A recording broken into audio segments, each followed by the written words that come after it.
Thank you both. I suppose on the water on this table, I don't know if there's an issue or something.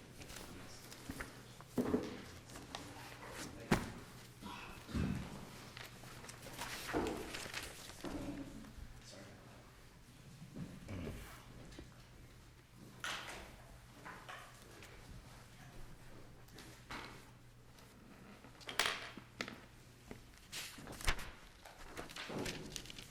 Next case is RRY Inc. and the Guardian of Dremel. Is it pronounced Dremel or Dremel? Dremel, thank you.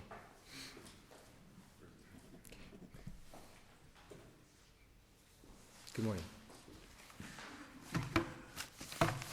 Good morning, Your Honors. My name is Bryant Boydston. I represent the appellant in this case. I'd like to reserve 5 minutes, please. Thank you. We're here because we believe that the trial court misapprehended the proper application of Florida Statute 713.78. There's a dearth of appellate law on this particular statute, probably for a reason. It is something that most people never encounter in their lives. It only applies if someone has a car that is towed, either from an accident or, as in this case, when they have been arrested and their car has been ordered impounded by the sheriff's office. The record in this case is that there was a stipulation of facts presented to the judge regarding the events that occurred in this case and the statute in question. As set forth in paragraph 2 of the stipulation of facts, quote, the main issue in this case is whether Yoho's towing complied with the provisions of Florida Statute 713.78. It's our contention that that statute is very clear as to what the rights of the towing company are if they follow the provisions of the statute. And the notice provision is the tripwire, if you will, in that statute as to the rights and responsibilities of the towing company. Does the statute say what happens when the amount realized on the sale of the vehicle exceeds the unpaid costs? Not directly. What it does indirectly? It does not say that directly. What the statute says is... I think it does, doesn't it? It says if you sell at the original auction, not the second sale, but the first auction, if you build it off, doesn't it say you have to place the proceeds in the circuit court? Subsection 6, proceeds of that sale after payment of reasonable towing storage charges shall be deposited with the clerk of the circuit of the court for the county if the owner of the lien is absent, and the clerk shall hold proceeds subject to claim of the owner or lien holder legally entitled thereto. So it seems to me that had you not sold it for the cost of the storage, $800, had you actually had the $30,000 sale that subsequently happened the first time, the $21,000, the nuns are going to be mad at me, I can't do the subtraction anymore, $21,200 would have gone into the registry of the court, right? That's only if there is either an issue of the license plate being issued or a revalidation sticker, or there is a dispute between the registered owner and the wrecker operator's lien, and the burden is on the registered owner to have done something to bring that dispute to the courts, to the attention by filing a complaint. Isn't the purpose of a lien under Chapter 713 to make sure the person or the entity providing the services gets paid in full? That is true. Is it there to make sure they profit by it as well? It is, by the way it is set up, we contend that it is, in fact, if people do not pick up their car and pay the lien, then all bets are off as far as they're concerned, and the towing company is free to sell the car for whatever it realizes and keep the money. There is no textual indicator of that result in the statute, so Correct. Why should we reach that conclusion? I hate to say that that is the way it is always done in this industry. That's just a fact. That's the way it's always done in this industry. Okay, well, I think you probably appreciate that's kind of an unsatisfying answer. I mean, our job is to determine what your argument here is that the statute controls the outcome in this case. That is correct. So And that what when- the industry does is a lot less relevant than what the legislature said. I appreciate that. And the industry believes that the legislature said, if you give notice, either actual, because the letter you sent to the address that's on file with DMV, which is the address that the statute says you're supposed to send it to, or you can otherwise not find the person, one or the other, and you go through diligent efforts to try to find them, you still can't find them. If you do those two things, then unless somebody comes and pays the storage and takes the car, which didn't happen here, or pays the storage up to the day of the sale, so there's no storage or towing charges pending, then you may sell the vehicle. Well, let me ask a question, because the statute, well, first, the stipulation of facts says that Yoho's policy is to not release the vehicle to a non-owner without a release from the sheriff, Correct. and that Yoho's wouldn't accept payment without such a release. Correct. Where does the statute provide for a release? The statute doesn't provide for a release. On an impound, the sheriff's office. If the appellee said, well, I've got payment, and I've got a letter from the owner, or I've got power of attorney, or I've got some document, it appears, based on the stipulation of facts, none of that would have been enough, absent a release from the sheriff. That is true because in this particular instance, the car was impounded at the direction of the sheriff's office due to the circumstances of Mr. Drimble being arrested, and that was required as a part of the criminal proceeding to get the car back. But all the statute says is you can move forward unless reasonable charges for recovery, towing, or storing remain unpaid. And I agree with that. Didn't your client, according to the findings by the trial court, essentially conclude your client didn't let her pay? True. Did not let her pay up to the point of charges that were accrued at that point in time. The statute doesn't talk about that. No. I mean, clearly I understand the problem. Yeah. Because, well, if she comes in and pays what's owed but doesn't take the car. Right. Is your client obligated to send another notice? Is your client Exactly. required to provide storage forever? Exactly. And maybe the statute is, well, that's a different issue, because you can always go to court. And the statute doesn't say it, but Right. another procedure would be your client goes to court and says they've tendered payment, but they don't want to take the car. Judge, we don't want the car. Do something, whether it's force them to take it out or let us dispose of it. And that puts a burden on your client that the statute also doesn't talk about. Correct, exactly, because that's part of our position, is that they would be in this never-ending circle of show up today, pay what's accrued, let's just pick a number in the last week, because that's the amount, but we don't take the car, so 2 more weeks go by, and then you got to send it, because then it's in delinquency again. You got to send another notice, you got to go through it. Somebody can do that at infinitum. But under that pattern, that's gonna matter, not gonna matter until you get something from the sheriff's department, right?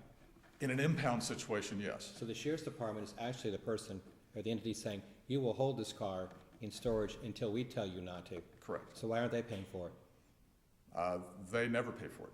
Well, I understand that, but if they're the ones giving you the order that says to the property owner, you can't have your property back, even if you pay for it, even if you're gonna take it away, then why isn't the sheriff's department?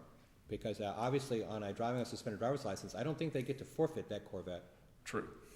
So how can they then run up your bill, take up the use of your property as well as the use of their property for whatever, but they're not a party here, right? That's Okay, right, gotcha. right, yeah. All right, sorry. Another problem with what happens. Although There your client theoretically could have filed declaratory judgment action saying the sheriff's office has put us in an untenable position because they're requiring us to do something that the statute doesn't require us to do.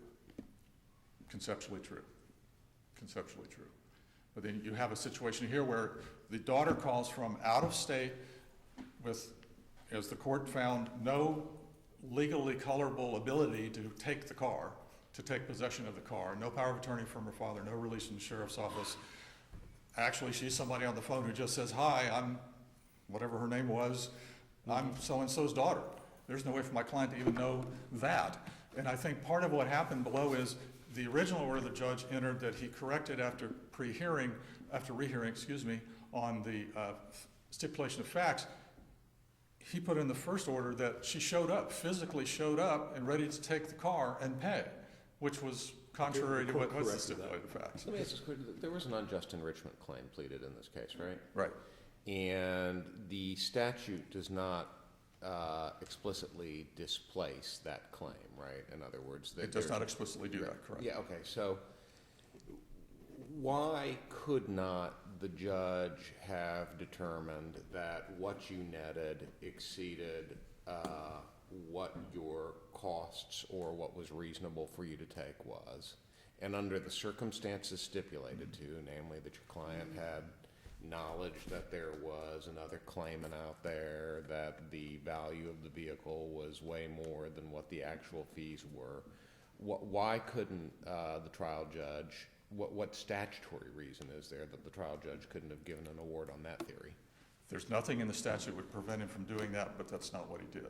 I understand that's not what he did, Yeah. but that was just my question. Yeah. And really, unless you have another question, that's our straightforward point.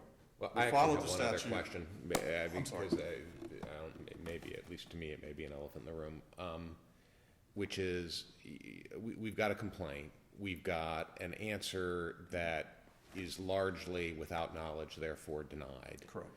We have a set of stipulated facts, no pretrial briefs or anything like that. And we have a motion for rehearing that's really about what does the stipulation say the discussions were between the daughter and the employee of Yoho's. I mean, how in that kind of configuration of the case are we to determine whether anything you're talking about with us here today was actually raised with the trial judge? The part of the record is the hearing notebook, is what it was entitled, June 30, 2014. That contained not only the stipulation of facts, but various exhibits, the towing ticket when the car originally came in, the search on DMV for the owner of the vehicle, and copies of case law that was argued to the judge, the 3 cases that between the 2 of us we could find that actually deal with the statute. Those are all part of the record. And the motion for rehearing also said at the end of it that the overall finding of the court was against the manifest weight of the evidence. So it was on more than just those 2 points being contrary to what the 2 specific stipulated facts were. But you agree that the best, or not the best, but an interpretation of the trial court's order is, to me it seems like, the statute provides a narrow opportunity for a towing company to sell a vehicle. Right. And if the opportunity and the requirements to fulfill that opportunity are not strictly or very closely met, then there may be some other remedies that the parties have, Right. but you can't sell the car. I think that's true. I agree with that. I have nothing further. Thank you. Thank you.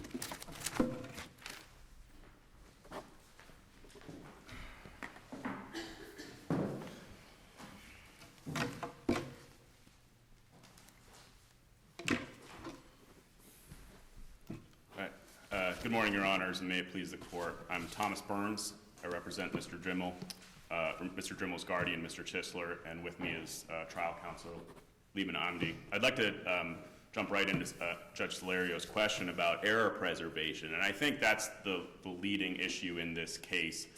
We have no trial transcripts, we have no trial briefs, we don't know what was argued to the trial judge, and because of that, we don't even know if there was invited error at the evidentiary hearing. It could have been that the towing company agreed with the court's interpretation of the statute, and for that reason, this court is hamstrung. You don't know what was argued below, and this is not the kind of record that you even address an appeal on. You just say the error wasn't preserved, and we're not going to talk about it. But the biggest problem in this appeal, I think, is the disconnect between what Yoho's Towing needed to argue, what the trial court actually ruled. The trial court based its ruling on subsection 6 of the statute, and that concerns the 2 circumstances in which a towing company can sell a car Instead of briefing that issue, the towing company has briefed subsection 4, which concerns notice. But notice, the trial court actually ruled in the towing company's favor on that point. They said, yeah, the owner of the car had notice. You sent the certified mail, you did what you were supposed to do, and that's fine. But the problem is we don't know, we don't have any argument about subsection 6. And it's helpful to look at the statute, and the statute says any vehicle which remains unclaimed, that's possibility 1, or for which reasonable charges remain unpaid, that's possibility 2, may be sold for such towing or storage charge.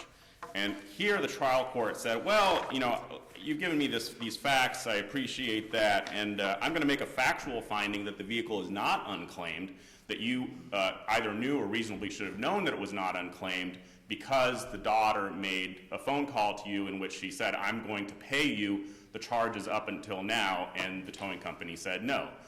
There's no objection to that finding. There's no motion for rehearing that said, no, you got that finding wrong. Instead, the motion for rehearing is directed to this other factual issue that really, it's neither here nor there. It doesn't affect the resolution of this case. And so when you've got a factual finding, the standard review, as you know, is clear error. Here there's an ample factual basis for this factual finding, as I've just described to you. And so that interpretation of the statute is correct. And there's no argument either in the trial court or in this court that factual finding is wrong. So we're done with that possibility. The second possibility. With regard to subparagraph 6, that you say the argument is, as I looked at the stipulated findings of fact, particularly paragraph 51, the statute says, if I recall correctly, the sale shall be at a public sale for cash. If the statute is to be followed, does our record tell us if they paid cash, the appellant, for this car, or do they just say, I have $800 due and owing to us? It's not in the record, so we don't know that fact. We don't know whether the statute was strictly complied with or not. No, and there's been I just want to a make lot sure of that I wasn't missing something. Yeah, there's been a lot of talk about strictly complying with this statute. The baseline is the common law. And at common law, this towing company couldn't sell a car if they impounded it.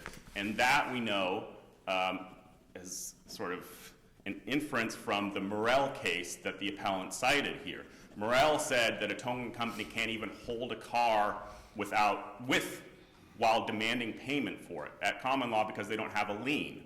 And here, if you don't, because that's the baseline, when you have to strictly construe the statute, you strictly construe it against the towing company. You don't strictly construe it against the owner of the vehicle because we have the common law on our side.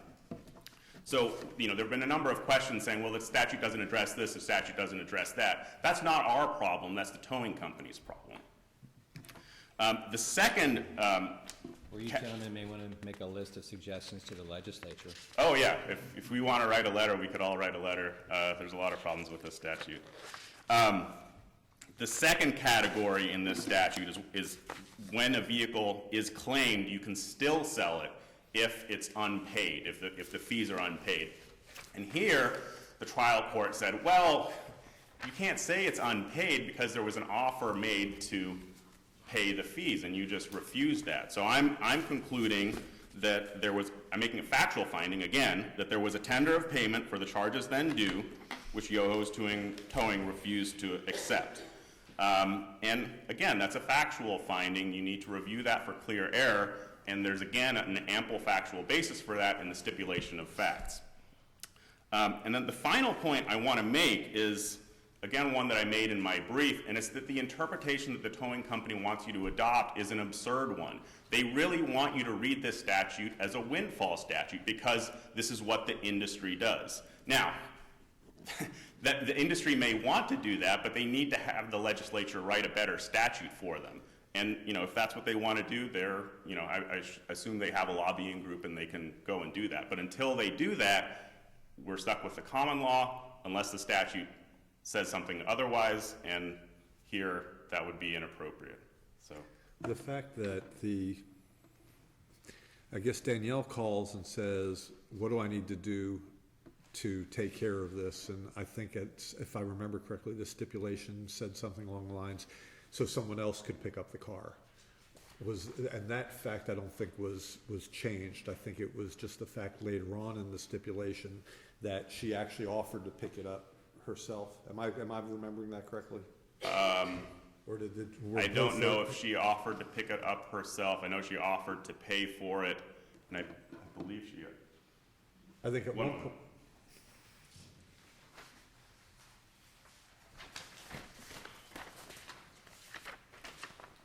I believe what she said is that because Paragraph Mr. Drimmel 31 was. suggests that, according to stipulated facts, that arrangements could be made so that someone else could pick up the Corvette. Right, and I believe that was Mr. Drimmel because he was going to be released from the hospital. But that fact was not the one that ended up being incorrect, that was challenged. No. There's a later fact in there that she would pick it up. No, I think the fact that they tried to correct in the motion for rehearing is that she physically appeared at the towing company's premises and said, here's the money. Instead, what she did was she said on the phone, I'll give you the money, which is, something that people do routinely. You can give a credit card and, pay remotely. That's the kind of society we live in. It sounds like one of the points that your client is maintaining is at least a part of the incorrect statement by Yoho's is, and by the way, we're not going to release it to anybody without a sheriff's release. And I asked Mr. Boydson, and I think he acknowledged there's nothing in the statute that addresses what the towing company can or can't require as part of the payment and release. But clearly it makes sense. If a vehicle is claimed, it's got to be claimed, I would think it's got to be claimed by somebody who's entitled to make the claim to it. So what's a towing company supposed to do? Do they accept payment for storage up to date, but they're obligated to keep the car there?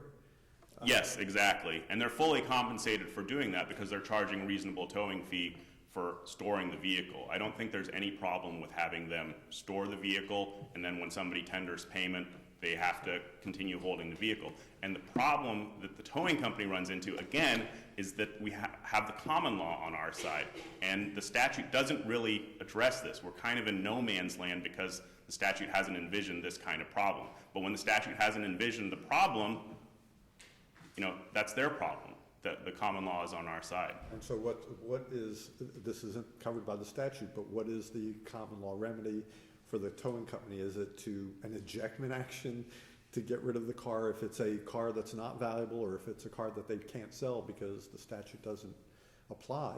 What do they do? That could be a remedy, or they could wait until, I guess this is when we're talking about paid. I think they would have to bring some kind of action to address that. Otherwise, they need to just continue accepting payments within the time frame for selling the car. If they accept a payment under the statute as it's presently written, does that dissolve their entitlement to a lien? Or we don't know from the way the statute... Well, like I said, we're in no man's land at that point because the statute envisions just a one thing affair where it's paid or it's not paid, and then you've got the 35 days from the prior notice, and then you sell it. But here, you could interrupt that, and then the statute just doesn't say anything. But you could interrupt it by paying, and then because the statute doesn't say anything by paying it, then we're in common law land. Because there's times with the automobile under 713, if the repair shop has a lien, if you give up the vehicle, you give up the lien because it's tied to possession. So I guess if you tie it again to possession by analogy, the towing company would still have the car. So arguably, if there's a parallel there, but yeah, I see the statute you guys you're dealing with. That's pretty much all I have. So unless you have further questions. Okay, thank you, Counsel. Thank you.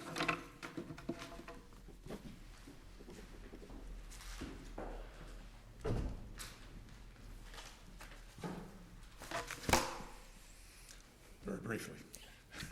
To address the one issue that came up earlier about your question as to shouldn't the excess proceeds have been placed into the registry of the court. That's if they did the original operation, not this the operation, if I understand the statute.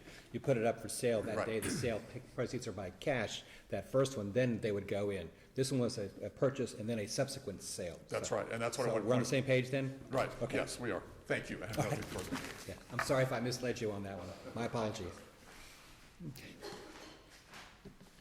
Thank you both.